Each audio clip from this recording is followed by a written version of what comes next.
nós estamos aqui reunidos pedindo a presença de Deus nesse momento. Eu digo a presença dos bons espíritos, porque representa Deus. Então, por causa disso, nós estamos aqui com muita fé, com muita honra em receber os bons espíritos nesse momento, onde nós estudamos sobre as coisas de Deus. Um irmão lê as escritas dos bons espíritos, onde os bons espíritos se comunicou através da leitura da escrita, e nós estamos aqui para isso, para cumprir e agradecer muito por essa dádiva que Deus nos deu. Então, damos muito graças a Deus, mas desde já eu já quero fazer um pedido especial para Gabriela, lá em São Paulo, que hoje desencarnou uma filhinha dela, era a única filha que ela tinha, há pouco tempo que ela ganhou e desencarnou hoje, sobrinha de 13. Então, aproveitando também a oportunidade, pedindo para todas as mães que os filhos desencarnaram hoje, ou os pais, que assim seja. Assim seja.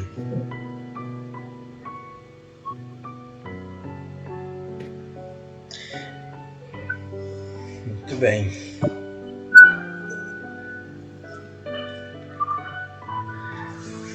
Vamos para o nosso estudo. Nós ainda estamos no capítulo 4, né? Que eu falo ainda estamos porque nós começamos já o capítulo 4 e vamos continuar ele, medo. Nós já fizemos alguns slides, né? Fizemos no dia 30 de abril, dia 7 de abril e hoje, dia 14 de abril de 2025. Na semana passada nós vimos esse slide aqui sobre os antigos ídolos que condenaram a década de 20 e 30 como a da geração perdida, produziram a atual era da insegurança, na qual malograram as profecias exageradamente otimistas dos apaniguados do prazer em exaustão, fabricando super-homens da mídia que, em análise última, são mais frágeis do que os seus adoradores, pois que não passam de heróis da frustração.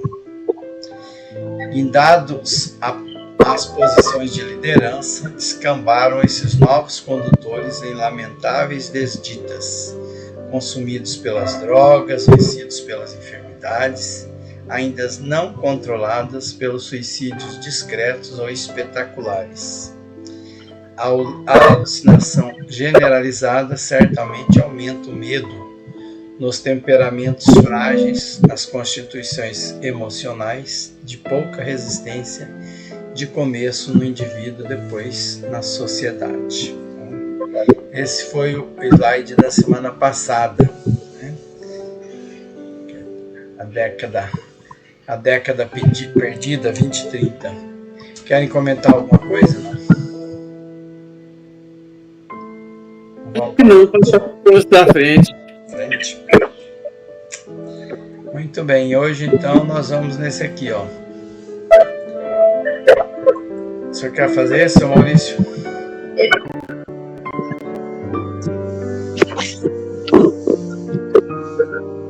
Interessante aí, eu vou fazer. Começa com uma coisa interessante. Esta é uma sociedade amedrontada, porque o título, né, do capítulo é Medo, né? E vai mostrando que esse é o nosso medo. As gerações anteriores também cultivaram seus medos de origem atávica e de receios ocasionais. O excesso de tecnicismo, uma correspondente ausência de liberdade humana, produziram a avalanche dos receios.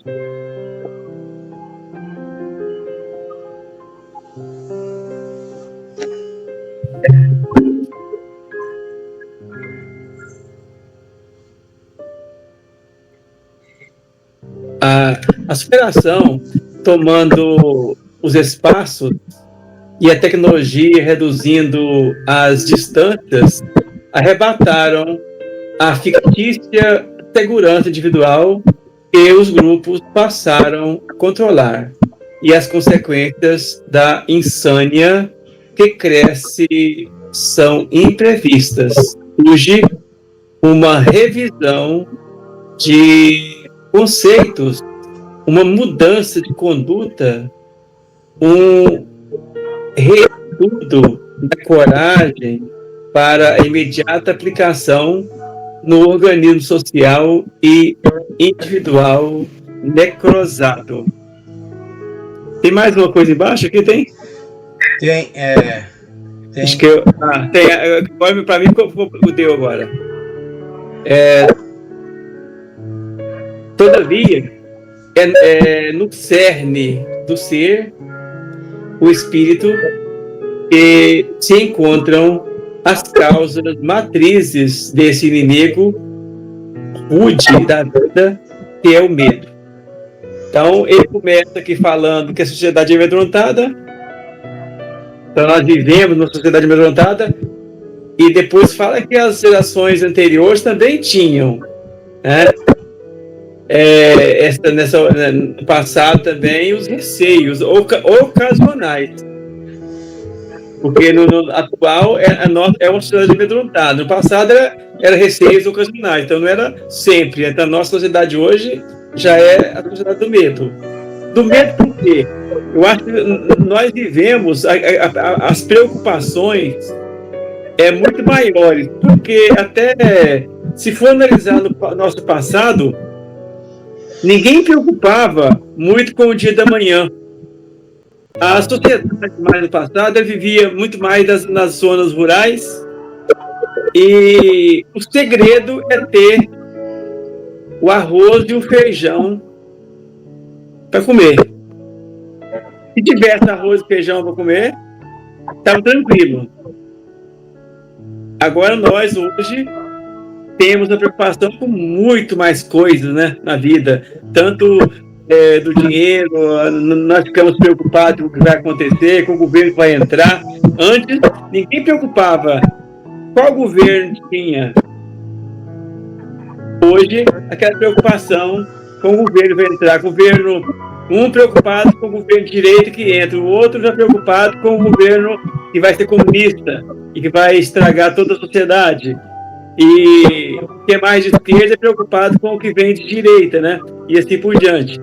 Então, nós estamos ao longo toda a trajetória nossa nessa encarnação, principalmente agora nos anos no terceiro milênio para cá, parece que apertou mais a questão da preocupação, com medo das coisas que vai acontecer. Então, nós temos o medo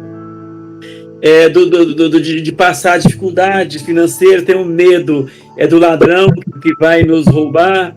Então, é uma preocupação muito grande com tudo hoje. Aí, no final, aqui quase no final, fala, né, que urge uma revisão de conceitos, né, uma mudança de conduta, um reestudo da coragem para a imediata aplicação no organismo social e individual necrosado, doente já, né? Então, a nossa sociedade está doente, está uma ferida. Aí, depois, o último que também que fala que todavia, né? No ser, no ser, que é no espírito, no ser, no ser. Aí, entre tracinho, o espírito. Então, todavia, no próprio espírito, que se encontram as causas matrizes desse inimigo rude da vida, que é o medo. Então, mostra que quando fala de medo, não é do corpo, o medo é espírito. Porque, na verdade, todos nós somos, tudo que nós agimos, sentimos, pensamos, sentimos, está no espírito, né? Porque o corpo sem o espírito não pensa. O corpo é apenas um instrumento para sentir. mas quem está sentindo tudo é o espírito. Então, o medo está no espírito. E é aí que exige uma reforma, né? A reforma seria para eliminar o medo doentio, porque o medo ele pode ser bom, para que a gente possa se livrar de muitas coisas, que pode ser bom, mas não um medo assim, como nós temos, que é um medo exagerado que nos prejudica a nossa caminhada, e leva-nos à doença, leva-nos à ansiedade, né? Porque aí fala também, antes falou da ansiedade, leva-nos da depressão. Tudo isso provoca, né, as doenças da alma. É isso. Ok.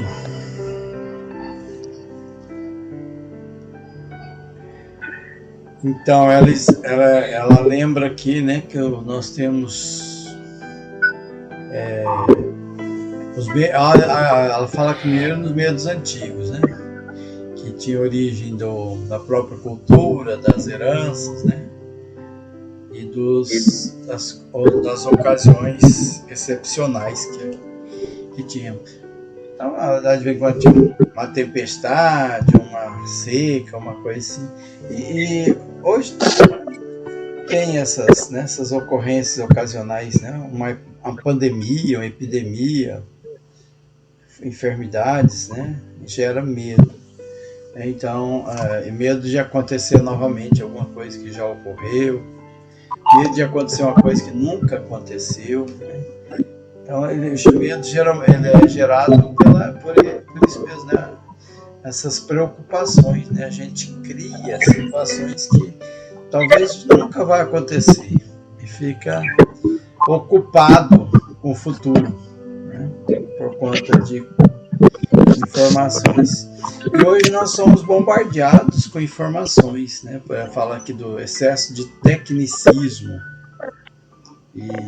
Então, a gente não precisa mais do contato humano, né? Tanto, né? A gente pode se distanciar das pessoas, né? A gente se comunica de forma online, né? Então, a ausência de solidariedade humana, né? A gente fica sabendo de coisas que acontecem lá do outro lado do mundo o tempo todo, né? Vem assim, informações, e tudo isso provoca receios na gente, né? A gente não tem mais controle disso aí, né? E gera vários tipos de medo. Hoje mesmo estava vendo, não sei se vocês viram na internet, né? Uma criança de 8 ou 9 anos que morreu com inalação de desodorante, né? Aquele desafio que eles colocam nas redes sociais. Eu vi isso aí, viu?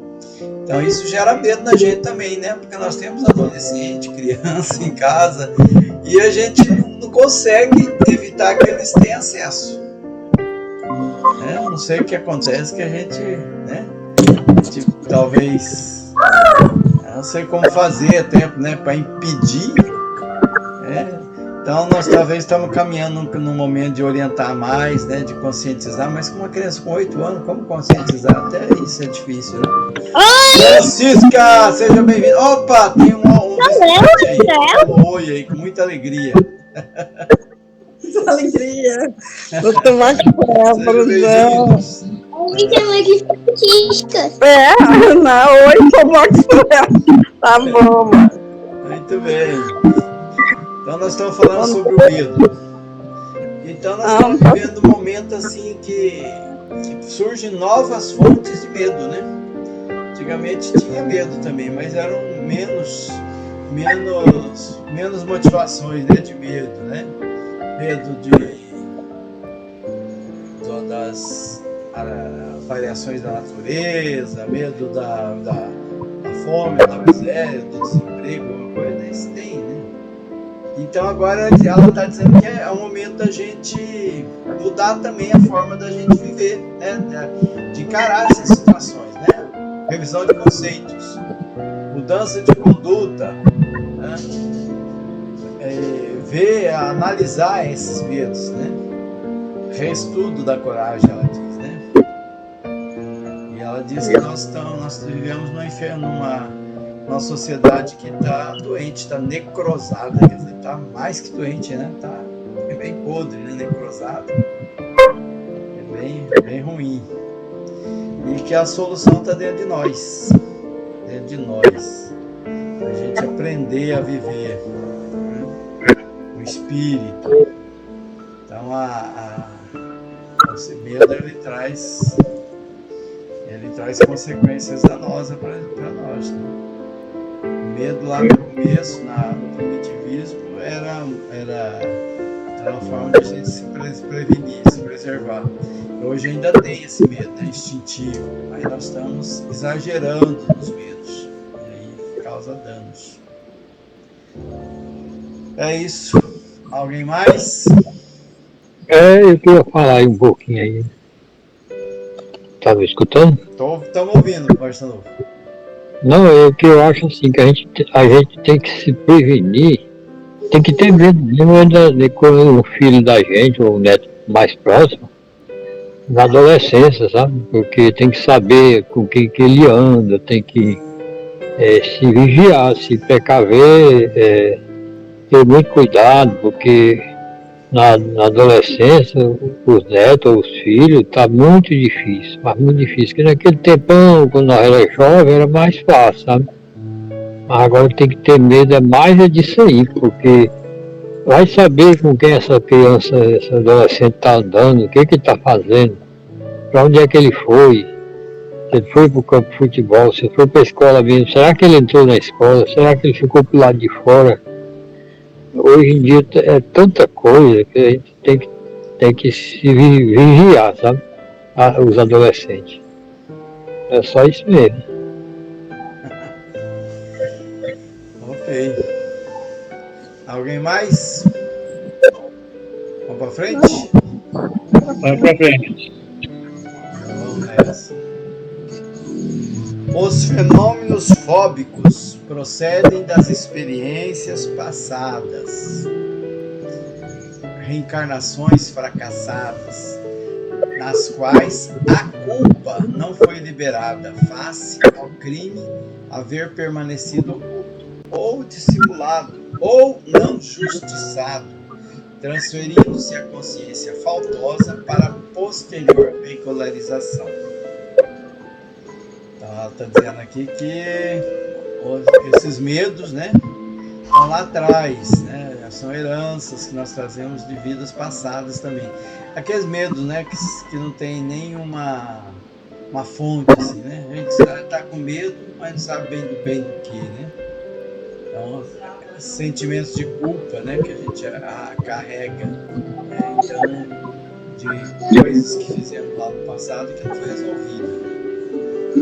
E aí, continuando, ocorrências de grande impacto negativo, pavores, urdiduras perversas, homicídios programados com requintes de crueldade, traições infames sob disfarce de sorrisos, produziram a atual consciência de culpa, de que padecem muito atemorizados de hoje do interrelacionamento pessoal. Todas essas ocorrências que a gente vê nas mídias, nos jornais, né, nas TVs, acho que elas, não sei se eu entendi bem, mas elas devem disparar alguma coisa em nós de coisa que nós já fizemos, né? Que tem alguma coisa a ver com aquilo ali também, né? Então a consciência, a culpa, ela reage com medo, com temor, né? Porque nós talvez já passamos por situações parecidas, né? Como algoz ou como vítima, mas de alguma forma isso traz um temor. Outros sim, catalépticos, sepultados vivos, que despertaram na tumba e vieram a falecer depois por falta de oxigênio, reencarnam-se vitimados pelas profundas claustrofobia, vivendo em precárias condições de saneamento mental. Ela fala do mal do medo, né? A pessoa que tem, citando, né? Isso aqui poderia ser um exemplo, né? Aquela pessoa que está fechado no ambiente, ela sente aquele pavor. Tem pessoas que não podem andar de como é que chama? Elevador, né? Ela sente medo. Qualquer ambiente fechado traz medo. Ela diz que isso aí pode ter a ver com pessoas que foram sepultadas vivas, né? Deu aquele ataque de catalepsia, a medicina não estava tão avançada, não sabia que a pessoa tinha morrido, enterra vivo. E daí ela desperta lá dentro do túmulo e depois, quando reencarna, tá com esses... qualquer ambiente dispara o medo. Tem pessoas que têm medo de sapo, de barata, de rato, né? Pavor, né? Não falamos de medinho, assim, né? Medinho, susto, acho que quase todo mundo tem, mas é aquela pessoa que só de imaginar ela entra quase que em surto, né? Inclusive, Eu sou uma delas. tratamentos em cima De sapo. Eu só imaginar o sapo, eu já entro no sapo. Tem um pavor de sapo. sapo. Então, aí pode ter explicação no passado, por exemplo, de repente a gente vê aquela história, a pessoa que ficou presa no calabouço, de repente tinha muito sapo lá, muito rato, muita coisa. Maria, eu não estou escutando nada aqui. Oi? Não está ouvindo? Eu estou escutando, senhora. Pois é, só em medo de ver. Os outros não parou, ninguém está escutando ali agora, nem. Eu estou ouvindo, normal. Que tá cá. Então, isso pode ter origem lá no passado, né? Odilon, tá? Tem medo de sapo, Odilon? Odilon, tudo bem? Papo de sapo. Estão me ouvindo? Essa semana passada, lá no mato no meu serviço, tinha um matinho. Aí eu saí um pouquinho, aí o negócio mexendo entre meio minhas pernas, fui ver uma cobra. Meu Deus, eu também não gosto de cobra. Passou minhas pernas, mas se eu piso nela, ela tinha me mordido, porque ela estava correndo com medo de mim, né? Mas ela, para ir embora, ela tinha que passar debaixo das minhas pernas. Aí estou aqui na minha perna, ela estava passando entre meio minhas pernas, meus pés. Eu digo, uai, agora já passou, não tem mais jeito. Não tem mais jeito. Um com medo do outro, né? Subir. A cobra com Ainda bem que ela passou no meu tempo, né? Não, que eles são assim, a maioria só sente pisar nela, alguma coisa assim, que ela vai se defender, né? Para se defender. É que, na verdade, a cobra não ataca ninguém. Ela tá no direito dela, se você pisou no rabo dela, ela tem que defender, né? Amarrar sucuruí Quando você encosta nela, ela imagina que você vai atacar e já contra-ataca logo, né? Defender. Só as cobras tentando amarrar sucuruí atacam. Mas você pega pra comer. Tá com fome. Escolher pela fome, Então ali tá os dois com medo, né? Um com medo do outro, né? Uma cobra com medo de você e você com medo da cobra. Não, o sicuri é ruim porque ele não sabe que ele tá com fome ou não, né? Então, é o mesmo caso. Pânico, essas doenças modernas que a gente vai na psicóloga até para tratar, né? Tem tratamento. Aí ela vai explicando a origem, pode ser lá do passado. De repente, a Francisca ficou presa no calabouço, tinha bastante perereca, daí você tem medo de sapo. Hoje. Não, minha imaginação assim, eu morava lá numa cidade, um interior lá, por nome chamado, uma cidade lá hoje, né? Pedreiras, né? Aí quando a gente, final de semana, ia vender as coisas, ia apurar durante a semana, para final de semana ia vender para comprar aquelas coisas que precisavam, que não tinha lá no mato, né? Menina, a gente passava naqueles garapézinhos, assim, aquelas coisas, aquela casa cururu. Quando eu via um daquele, eu corria pro braço da minha mãe. Tinha pavor. Né? Tem medo de cachorro, gato, tem cada um. Tem um medo cachorro. diferente. Aí um dia o meu tio roçou no mato lá, cortou um sapo, aí completou. Aí quando meu tio chegou em casa, o sapo chegou rente com ele para ele terminar de matar ele. Sabe? Aí eu contei essa história numa casa aqui que eu trabalhava para uma mulher, por isso que eu tinha muito medo de sapo, sabe?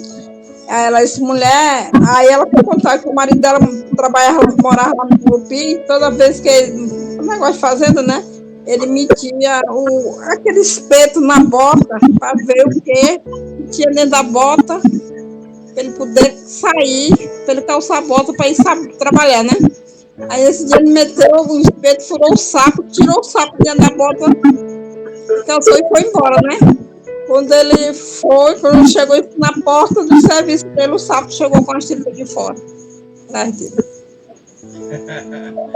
Então, aí ele tomava medo. o escorpião também, né? Fica às vezes dentro do calçado, pessoas, ou na roupa, né? Tem que sacudir a roupa, virar o calçado para ver se tem escorpião. É os medos que a gente tem. Agora isso não pode.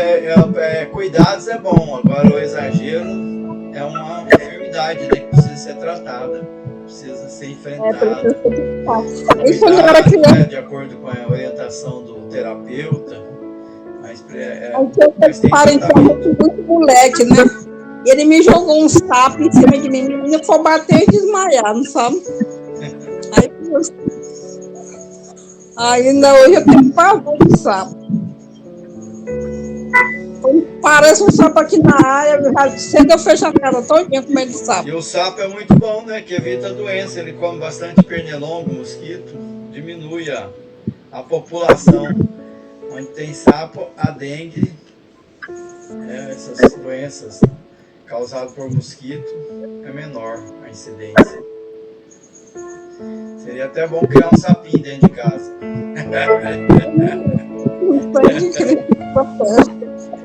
Deixa disso, Francisco. Deixa disso. O tempo que mais morei feliz foi lá em São Luís, porque lá é o mar, não tem sapo, essas coisas. Ok. Nenhum comentário mais? Vamos para frente? Não, eu quero fazer um comentáriozinho ainda. Tá. Primeiro, acho interessante que aqui no começo fala que esses fenômenos fortes, ou seja, medo, fala que tem a ver com o nosso passado, experiências passadas, né?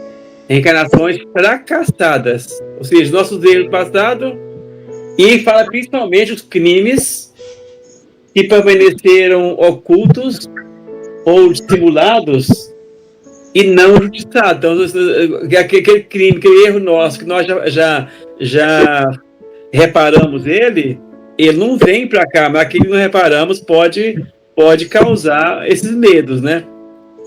E a outra coisa que eu fiquei assim, achando forte é a questão dos catalépticos, ou seja, então as pessoas que vivos, né, estavam em catalepsia, foram enterrados vivos, e lá eles acordaram e passaram muito sufoco ali dentro da tumba, e depois disso reencarnaram e ficaram sentindo ainda, né, a claustrofobia, porque o medo do lugar fechado, porque já foi enterrado vivo.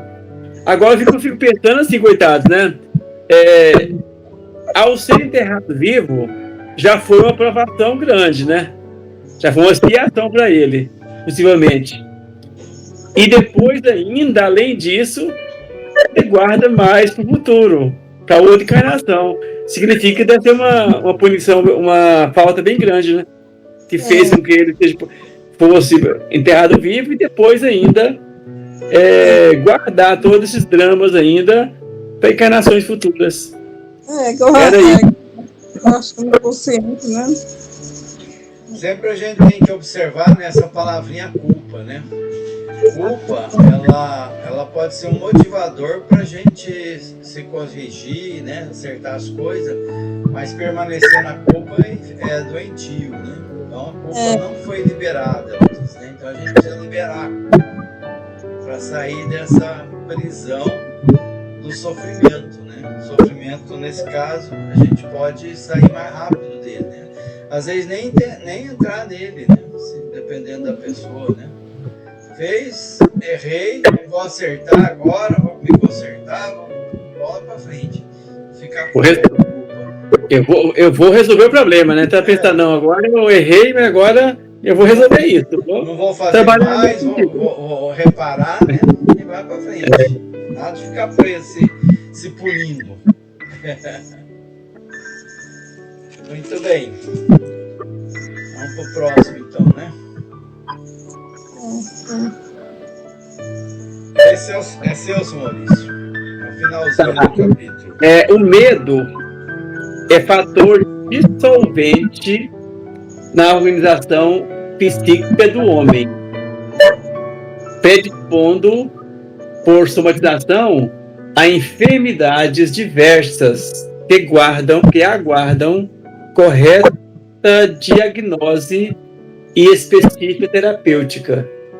Então, é interessante ver esse primeiro item aí, que fala, né, que o medo, então, ele é um fator, né, psíquico do homem que predispõe ao homem a enfermidades diversas que guardam correta diagnose e específica terapêutica. Então, que diagnose seria o diagnóstico, né? O entendimento do porquê daquilo, encontrar o motivo para depois também buscar a terapêutica, porque quando fala de diagnose terapêutica, porque a diagnose significa encontrar o problema, né? Então, quando a gente vai no médico, o médico faz o diagnóstico. E nesse diagnóstico ele descobre a nossa enfermidade. Agora, isso é muito importante, aí que fala a diagnose é nossa mesmo. Então, quando nós já cometemos muito erro e está guardado no nosso psíquico, aí são problemas vários que acontecem, que está guardando nós diagnosticarmos nosso problema para corrigir. Por isso o Espiritismo ensina o conhece-te a ti mesmo, porque por meio do conhece-te a ti mesmo é a forma de nós buscar a terapêutica. Eu conheço, eu encontro os meus erros, e aí com isso agora eu encontrei meus erros, agora eu vou buscar corrigir.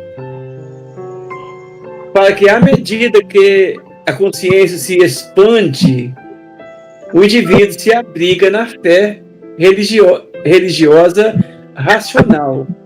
Na certeza da sua imortalidade, ele se liberta, se agiganta, recupera a identidade e humaniza-se, definitivamente vencendo o medo e os seus sequazes, sejam de ontem ou de agora. Então, com isso acontece, que à medida que a nossa consciência se expande, né? À medida que nós melhoramos, então nós vamos expandindo também na fé. Nós vamos expandindo na fé. E a fé que fala que é a fé racional, não é a fé cega.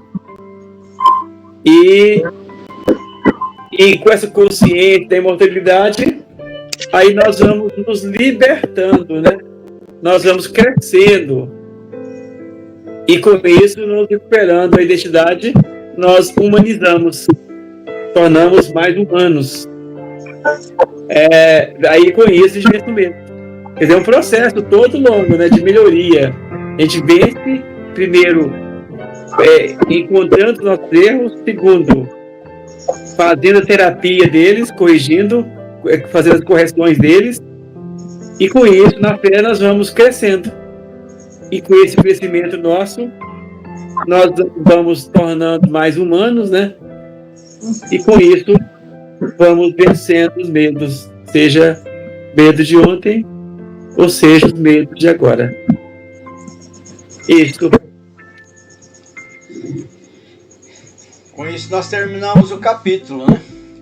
O medo dissolve, desorganiza nós, né? A mente.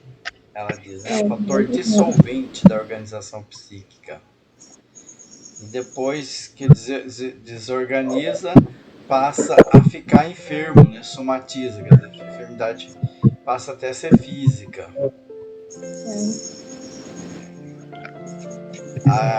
Aí ela apresenta aqui a solução, né? Diagnóstico e procurar terapêutica.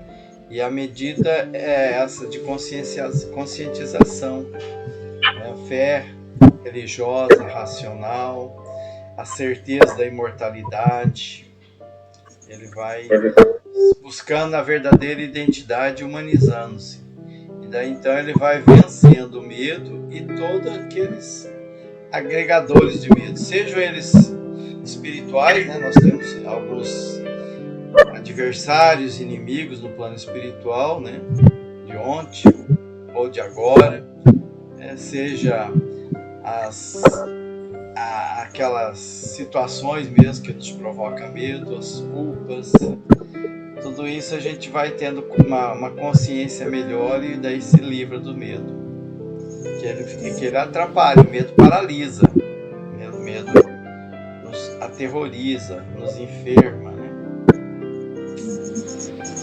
Vamos para mais um, seu Maurício? O próximo capítulo é a solidão. Ainda dá tempo de um pouquinho ainda, né? O capítulo 5. Quer começa pela minha telinha aí de solidão, você já colocou aí, né? Já. Então não podemos ainda mais dar início nele. Então vamos lá.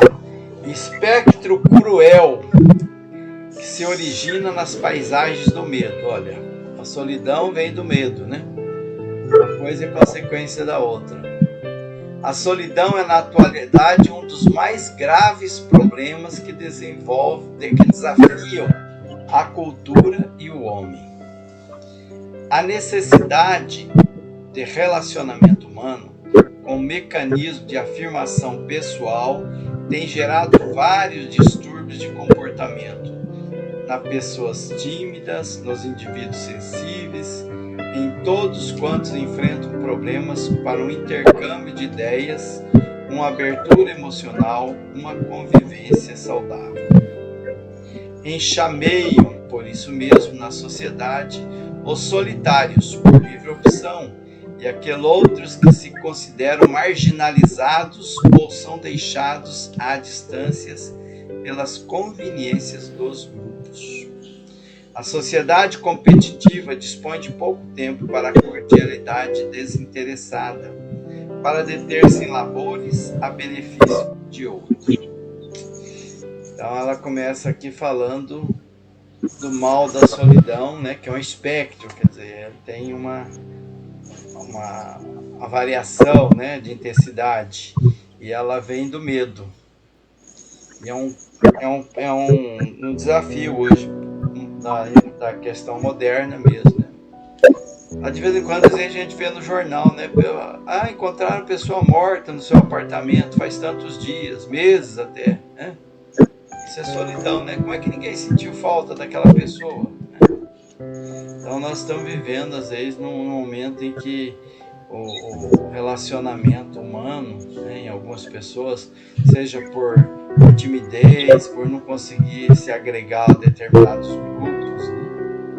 Então elas vão, a questão mesmo do idoso, né, essas enfermidades, né, como Alzheimer mesmo, né, a pessoa tem dificuldade, né, de se comunicar um com o outro, né, porque e o outro não tem paciência, né, de ficar com ele. Na adolescência também surgem esses distúrbios, né? Porque aquele que é diferentão, né? Não, esse é diferentão, esse não dá para se integrar no grupo, não. Aí acentua a timidez e acaba se isolando, né? Cria daí aqueles adolescentes que sofrem essa exclusão do grupo e que às vezes até causam um desastre, né? Como essas questões nas escolas aí que matam e tal. Então nós estamos vivendo esse momento. A pessoa que fica assim solitária por opção, né? Acostuma viver só. Eu tenho minha casa, tenho minhas coisas, minha forma de ser, minha forma de colocar a toalha no varal, não quero saber de ninguém não. Esse negócio me causa mais repartir, né, a minha convivência não é bom. Já estou acostumado sozinho mesmo, com minha pipoca, minha televisão, meu celular, pronto, tá bom demais, né? Não preciso de ninguém. Demais, né? Então, é um tempo moderno, né? A gente está vivendo uma forma de solidão, opção, né? Opção. Alguns são marginalizados mesmo, né? Que o próprio grupo não quer saber dele, ele sente um passarinho fora do ninho. Mas outros não, outros é opção mesmo, né? E nós vivemos assim, onde as pessoas têm muita pressa, tem muita competição, né? Então sempre olho o outro como adversário que está querendo tomar meu lugar, daí então a cordialidade ela não é mais desinteressada, né? Sempre tem algum interesse por trás, né? Eu vou me aproximar daquela pessoa, vai fazer parte do meu relacionamento, porque ela vai me trazer algum resultado, alguma compensação, senão não quero não, né? Então esse é o que ela está colocando aqui. É isso. Gratidão. Às vezes, eu pelo menos já me acostumei a viver só, né? Não me preocupo muito com ninguém, não. Francisca, você não consegue viver só, Francisca. Você tem neto e filho aí que está o tempo todo no teu pé. Eu não faço. Você está falando de um companheiro, né? Entendi. Eu tô brincando. Mas eu não sinto falta, não sei. Não sinto as pessoas assim, só também assim mesmo. Mas antigamente, assim, no começo, assim, a gente sempre sente aquela ausência, não sabe? Mas depois aquilo passa, não sabe? Então, Maurício... Mas acho que a Francisca é uma das que não consegue ficar só, de jeito nenhum, viu? Porque Maxwell requer dela o tempo todo de atenção. Aqui tava cheio, tava livre, tava a Terezinha. Aí, casa cheia sempre. Aí tava os meninos da Fernanda, hoje amanheceu a Terezinha aqui, amanheceu a Fernanda. Não sabe? Aí não senti solidão, né? Assim. Tá com o senhor, Maurício, senhor comentário. Mas essa questão da solidão é um dos problemas que geralmente causa depressão e causa ansiedade, né? É um dos fatores. Porque você acaba não tendo muito com quem dividir os problemas. E aqui é interessante que fala assim, que enxameiam por isso mesmo na sociedade os solitários por livre opção. Alguns por livre opção, outros consideram marginalizados e assim por diante. Eles são deixados à distância, mas de qualquer forma enxameiam. Lembra de enxameio, vem de enxame, né? Lembra da enxame de abelha? Muita gente. É um grupo grande, né? Aí ela usou esse termo enxameiam, né? Que está tendo muita gente assim na solidão. Seja por opção, né? Mesmo, seja porque não consegue muito ficar muito ao lado, porque as pessoas deixam ele de lado, ele acaba se sentindo desprezado e assim por diante. Mas é um fator complicado. Eu acho que se a gente ficar sozinho um dia, 2 dias, até que é agradável, né? Mas se a gente ficar muito tempo sempre sozinho, aí com certeza deve ser bem ruim, né? Deve ser bem problemático pra gente, bem perigoso, é bem gerador de problema, de doença espiritual. Eu estava assistindo o Globo Repórter essa semana, falando que as pessoas estão faltando se agrupar, né? Ter mais amizade, ter mais amigos, não sabe? E que o pessoal hoje fica mais fechado em casa, ou na televisão, ou no celular e pronto. Não visita mais ninguém, não vai mais na casa de ninguém. Aí fica um isolado o tempo todo de um outro, né? E aí eles estavam começando isso. No Rio de Janeiro já estão fazendo aqueles grupos para se comunicar, uns vão na casa do outro, se o outro está com alguma coisa, eles vão lá, cantam, passam um dia, passam um almoço, se ajudam, sabe?